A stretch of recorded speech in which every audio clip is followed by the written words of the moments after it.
Comme entrevue cette semaine, nous recevons une chorégraphe du nom d'Audrey Juteau. Alors Audrey, bonjour. Bonjour. Ça va bien? Ça va bien. Oui. Merci. Alors, tu évolues dans le milieu de la danse quand même depuis plusieurs années, en tant qu'interprète, mais aussi en tant que chorégraphe. Là, justement, tu prépares en ce moment un spectacle qui s'appelle Les Strange Strangers. Alors, tu peux te douter pourquoi que ça a intéressé notre émission.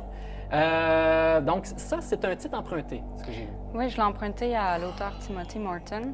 En fait, Strange Stranger, pour lui, il utilise ce nom-là, ça réfère à l'altérité.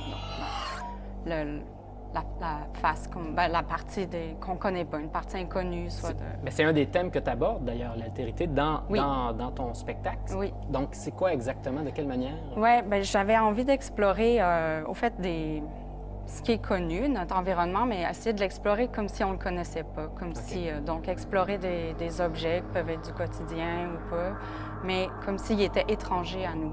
Puis, comme si on était... finalement, explorer la partie étrange des choses connues.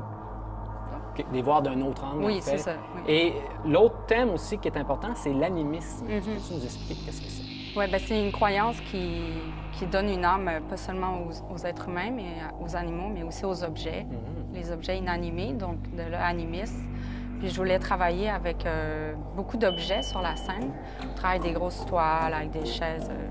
Voilà, plein d'objets, puis avec l'idée que ces objets-là, ils ont une âme, sont animés. Donc, on travaille avec des grosses bâches de peintes en bâtiment, en fait. Puis on travaille avec des objets au-dessus, puis en dessous. Puis nous, on danse en dessous, donc ça l'anime, les objets au-dessus. Puis aussi, les bâches, ils deviennent des comme objets là, aussi qui s'animent. Puis... Donc, vous disparaissez un peu de scène, on disparaît un méchant bon bout, on disparaît en dessous des toiles, puis donc, finalement, c'est comme toute la scène puis les objets qui s'animent. Puis, on finit par sortir aussi. Mais on travaille aussi avec l'idée qu'on est aussi des objets au même niveau que les objets inanimés. Que l'être humain serait un objet en soi aussi, c'est ça? Aussi, oui. On travaille avec l'idée que est-ce que c'est les objets qui nous bougent? Est-ce que c'est nous qui bougerons les objets? On travaille dans cette idée-là que tout est sur un même plan, puis on devient une matière indissociable, indissociée, oui, cette interaction. Et est-ce que c'est ta précédente création qui s'appelait Sam Affect, mais Sam comme le nom Sam, où il y avait la présence d'un chien sur scène? Alors, est-ce que c'est ce qui t'a amené à t'intéresser à ces thèmes? Oui, c'est pas mal en lien. C'est sûr, avec Sam, c'était aussi travailler avec l'idée d'une présence animale imprévisible sur scène. Donc, il demandait à être dans un état réceptif, parce que c'était pas une chorégraphie planifiée d'avance. On lui a pas appris. Il y a une part d'improvisation, il faut ça. que tu réagisses à ses réactions, comment elle a réagi avec le public. Donc, il y avait comment improviser avec elle. Donc, il y avait cette idée-là de aussi enlever un certain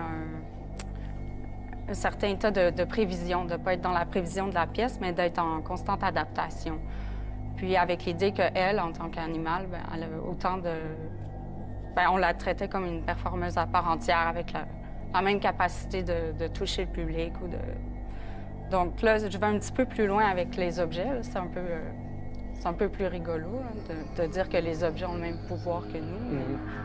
Intéressant. Bien, justement, pour aller là-dessus, pour ton prochain Strange Strangers qui s'en vient, tu t'inspires beaucoup du concept de l'auto-hypnose, c'est ça, dans le fond?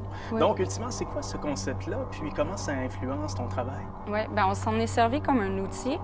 En fait, l'idée, c'était on a invité une hypnotiseuse à venir un peu avec nous. Dans le fond, c'était pour, entre autres, explorer l'idée de l'animisme. Donc, comment ça fonctionne avec l'auto-hypnose ou l'hypnose, c'est...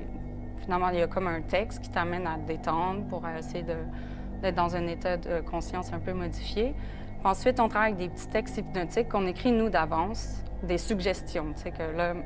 Donc, on a travaillé avec différents textes, dont un qui nous suggère que les objets s'animent, qu'on sent la vibration du plancher, du plafond, l'étoile. Donc, on essayait comme un peu de se convaincre, de croire finalement à cette idée un peu qui est... Que les objets ont leur propre âme. Oui. Est-ce que tu connais des gens qui partagent cette croyance-là? Est-ce que tu t'es inspiré d'un voyage, quelque chose, d'avoir fréquenté un... non, pas particulièrement. Je sais que c'est présent dans plein de... Plein de cultures, Plein de cultures, Même ici, je pense, les Premières Nations. Oui, aussi. C'est ça. Oui. Puis, c'est quoi ton objectif avec cette production-là? Puis, de quelle manière ça s'inscrit, outre le précédent spectacle, ça m'affecte, de quelle manière ça s'inscrit dans ta démarche artistique? Bien, dans ma démarche artistique en général, je m'intéresse à une décentralisation de la volonté de l'artiste dans la création, donc trouver des façons de déjouer mes habitudes. Donc, ça s'inscrit un peu avec l'auto-hypnose dans cette idée-là, d'essayer de travailler dans un état plus réceptif que volontaire. De donner de la place à l'imprévu. C'est ça, voilà. OK. Ouais. Puis l'objectif avec cette production-là, bien, tu vas faire des spectacles au Québec, mais est-ce que tu cherches à le présenter ailleurs? Parce que tu as reçu du financement gouvernemental, mais il a fallu que tu fasses du socio-financement aussi.